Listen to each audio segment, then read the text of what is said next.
ভাই কিন্তু দোকানে আছে, ও কিন্তু কোনো পুলিশেরও লোক নয়, সিআরপিরও লোক নয়, কমান্ডারও লোক নয়, সাধারণ একটা লোক। এই যে দেখুন একটা ভাই, ও দোকানেই বসে আছে। দোকান কিন্তু নর্মাল যেরকম সাজানো থাকে ওই রকমই আছে, মানে প্রধানমন্ত্রী এসেছিলেন বলে যে দোকানটা সাজিয়েছিল তা কিন্তু নয়। সাধারণ লোক, খেটে খাওয়া লোক, গ্রামের লোক। এই যে দেখুন দোকান, সব দিন এরকম দোকান সাজানো গোছানো থাকে। ভাইকে নিয়ে যারা বলছেন যে দোকানটা সেদিন সাজিয়েছে, ওকে সাজিয়ে গুছিয়ে বসানো হয়েছে স্ক্রিপ্টেড, ওগুলো কিন্তু কিছুই নয়। আমি একটা সাধারণ ঝাড়গ্রামের মেয়ে, এসছি নর্মাল এসছি, দেখো ভাই দোকানে দেখতে পেয়েছি ভাইকে, ওকে কিন্তু সাজিয়ে বসানো হয়নি।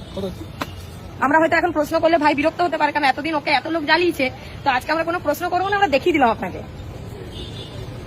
দাও আমাদের দুটো মুড়ি দাও তো। হ্যাঁ ভাইকে দেখে কিন্তু খুবই আপসেট লাগছে। সেদিন এত খুশি খুশি ছিল, আজ মুখে কিন্তু হাসি নেই। এই হাসিটা কিন্তু সাধারণ মানুষের জন্যই কিন্তু চলে গেছে। দেখতে পাচ্ছ কত গম্ভীর ভাবে ভাই আছে, কিন্তু যতটা খুশি ছিল এত, মানে আমাদের প্রাইম মিনিস্টার এসেছিল দোকানে, এত খুশি ছিল, আজকে ভাইয়ের মুখটা দেখে বোঝা যাচ্ছে সে খুব চাপে আছে। আপনারা যারা এরকম করছেন, এরকম করা বন্ধ করুন। সাধারণ মানুষ, খেটে খাওয়া মানুষ, ব্যবসা করতে দিন, থাকতে দিন সুষ্ঠুভাবে।